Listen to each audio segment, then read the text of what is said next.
The stomach, once we get down there, is actually J-shaped, and it's located in the left quadrant of our body. We often say that our stomach aches. When our stomach is hurting, we are often really just kind of pointing to our intestinal area, when our stomach itself is actually kind of tucked into the left side of our body, just below our rib cage. The job of the stomach is to mix and continually digest our food. And it's actually separated into several regions. The cardia is right here, and that's why the sphincter right here, the lower esophageal sphincter, is sometimes called the cardiac sphincter, because just this little area right there is the cardiac region of the stomach. The fundus is right here. It's kind of that top part of the stomach that pokes up over the cardiac region. And then pretty much the rest of this is the body until you get down to the pylorus, which is right here. So the body's the biggest section of it, and the pylorus is where the stomach is starting to narrow and make its way to the duodenum. And then right here in that region between the pylorus and the duodenum is a sphincter called the pyloric sphincter. And remember, sphincters are for controlling the movement of substances from one area to the next. It's a valve, basically, of smooth muscle. And that sphincter controls the digested food from the stomach being squirted into the duodenum for further digestion. Now, when you open the stomach, in this diagram, we can see the layers of muscle here and here and here. And in this portion of it right here, it's as if we've removed that top layer. And so what we're seeing is this wrinkling of the mucosa of the stomach, which is called rugae. I know it sounds like a funny word, but that's how you pronounce it, is rugae. Almost all of the GI tract is not smooth. It's actually wrinkled or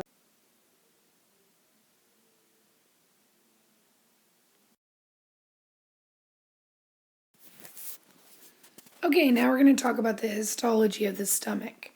And histology, remember, just means the study of the tissues. So in the case of the stomach, there's a lot of different cells that are involved in the histology, the tissues that make up the stomach. Okay, so in the stomach lining, there's a bunch of glands called gastric glands. That prefix gastric usually is going to refer to the stomach. And the glands are basically like little columns of cells that line little pits in the stomach.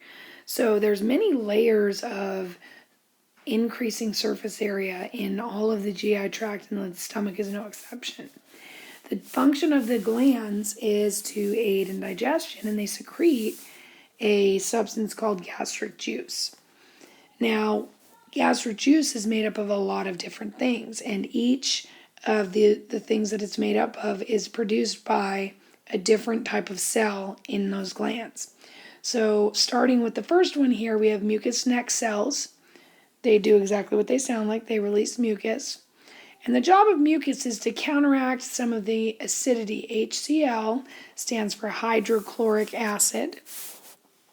And it is required for digestion, but because it's very harsh, the mucus can help protect the stomach itself from being digested. We don't want to attack our own cells just in the process of trying to digest food. That would kind of defeat the purpose of it.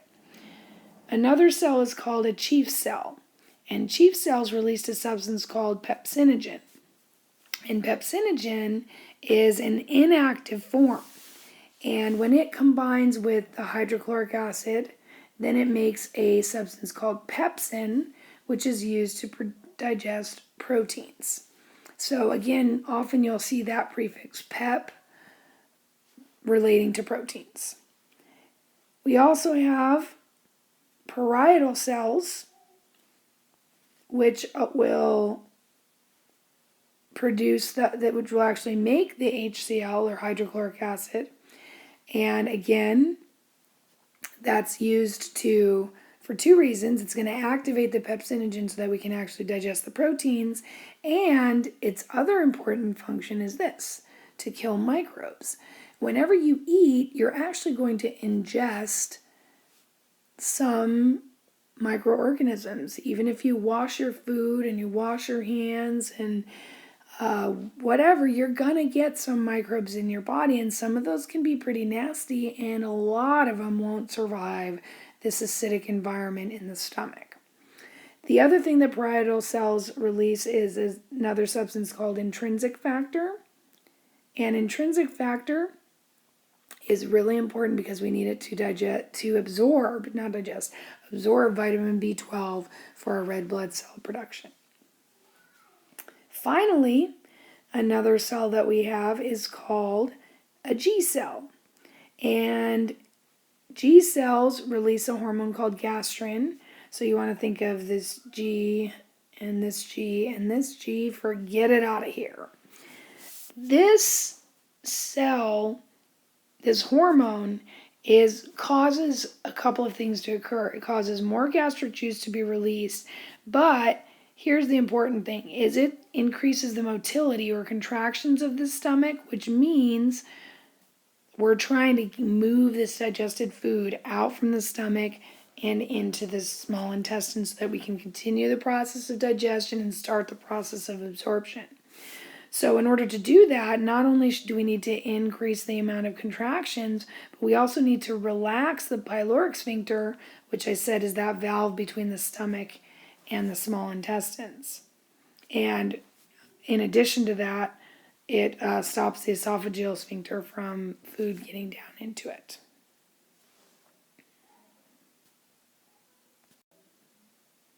So this is just a diagram of the various types of cells that are composed of that in that gastric pit in what we would call a gland.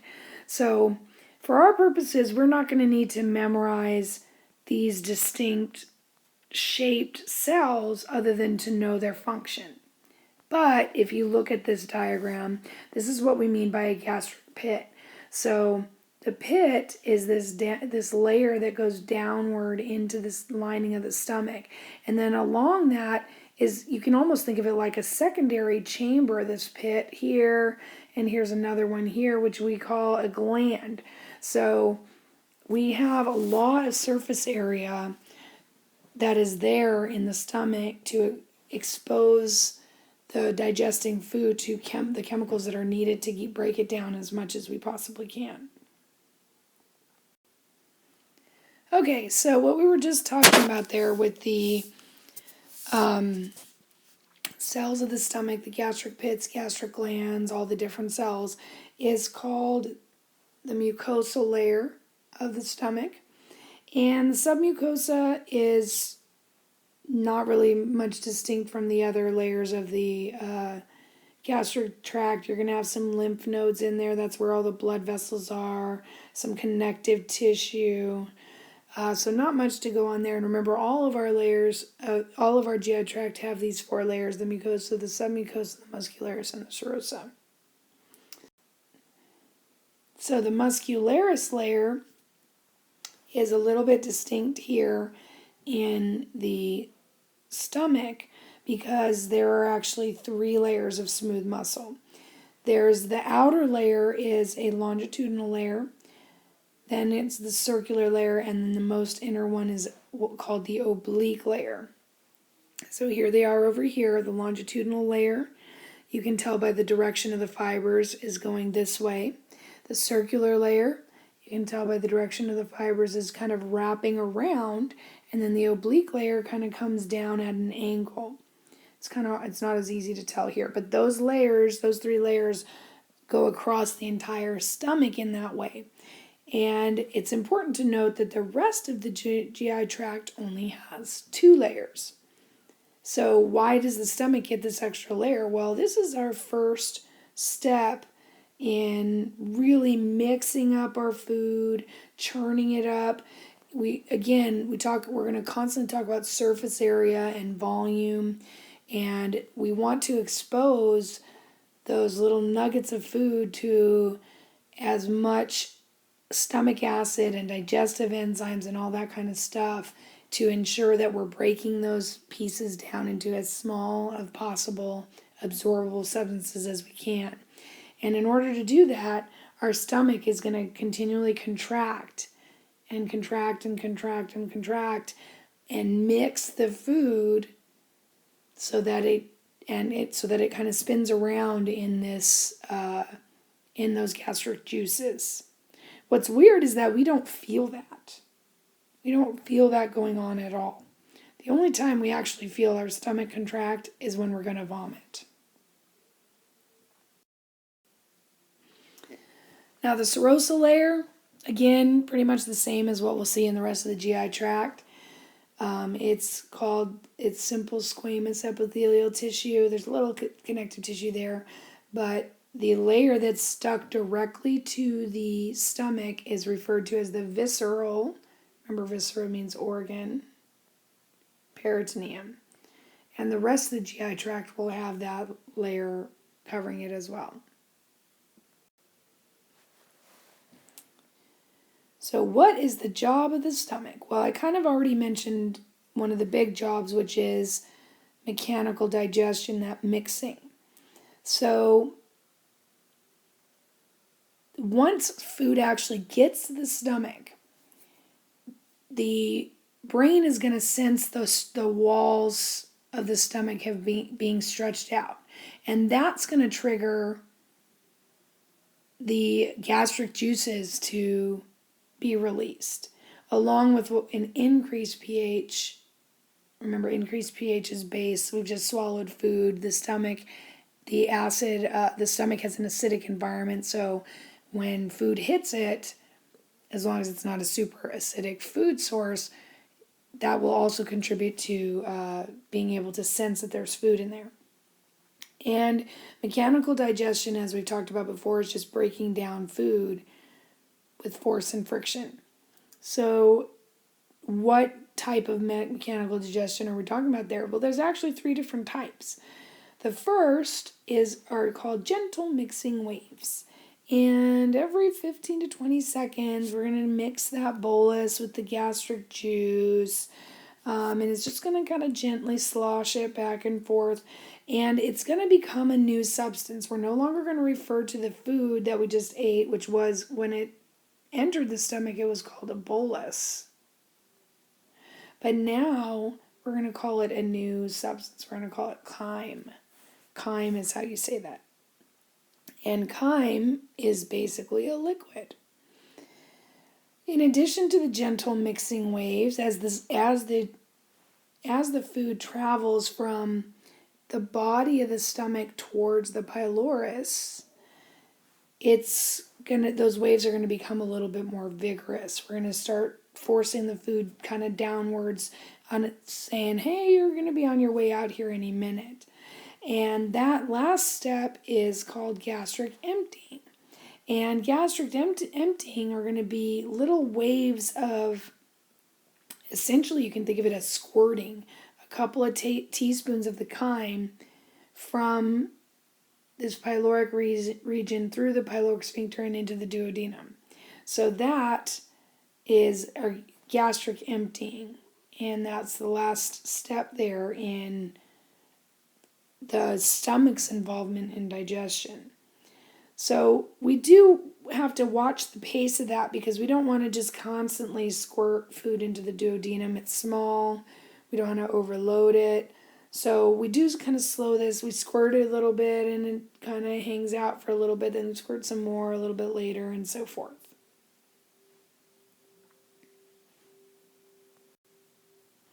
So what gets digested fastest? Carbs are out first.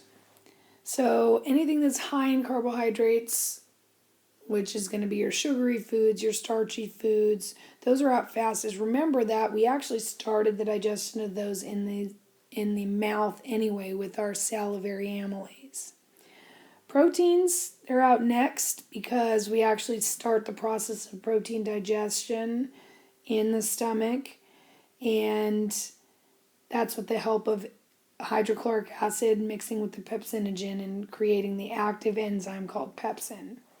And finally, fat lingers the longest. We just don't have much in the way of fat digestion being done from the mouth to the stomach, so that's going to stay there a little bit longer, and more that will continue to get digested as we move through the GI tract.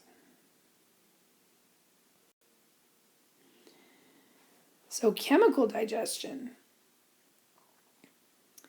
So mechanical digestion talked about breaking the substances down. Chemical digestion is where the real breakdown of it happens because it's going to take it and break it down chemically.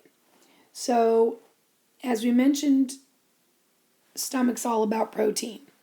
So how does that happen? Well, hydrochloric acid is, like all acids, will denature proteins. We've learned about this in baby bio, well, most of you did, that enzymes can't and proteins can't survive acidic environments. One of the reasons why is because the protein basically unfolds. And in addition to that, the hydrochloric acid takes pepsinogen and turns it into the active form of an enzyme called pepsin that's going to break the bonds between the amino acids. Proteins are chains of an amino acid. So if I use the letters AA, wow, that's a terrible drawing. Okay, just ignore that. All of our food, let's do a different drawing here. All of our foods are basically kind of like chains of things linked together. In the case of proteins, these blocks would be amino acids, and then the bond that holds them together would be a peptide bond. So pepsin is what's going to actually break those bonds and break that protein into smaller groups called amino acids. And guess what? It's most effective at a very acidic pH, and that's why hydrochloric acid is there. Now, we do get a little bit of fat digestion here, not much, but there's another enzyme called gastric lipase that'll break down triglycerides that we find in milk fats, but not much in the way of absorption occurs here. Water, for sure, particularly if it's cold, alcohol, some fatty acids, so again, if they're kind of broken down already, many drugs, like aspirin is an example. And I have this little footnote here. Although alcohol in the stomach is absorbed, most of it doesn't actually get into the bloodstream because there's an enzyme called alcohol dehydrogenase that does the work of getting it into the bloodstream and getting it broken down properly. So we learned a little bit when we were in the nervous system about several different parts of the brain that talk to the digestive system. So we have the cortex, which is, remember, our thinking part of our brain, the gray matter side of it. That's where all of our receptors are going to be interpreted. For sight, remember, the sight of food can initiate a response from us. The smell of food, tasting the food, even just thinking about food can initiate these secretions to start. In fact, when you think about something delicious or smell something delicious, we talked about before that your salivary glands will already start salivating. The hypothalamus is also going to be triggered when we sense that stretch in the stomach. And then the vagus nerve, the biggest cranial nerve that comes directly from our brain and then goes down into our abdominal cavity, the vagus nerve, which is cranial nerve number 10, increases the gland activity in the stomach and the muscle activity as well. It takes about 2 to 6 hours to empty the stomach into the duodenum.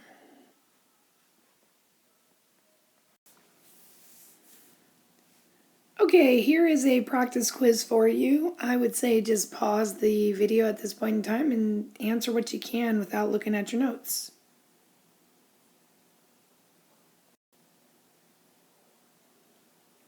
Here's the answers. Check to see what you got right.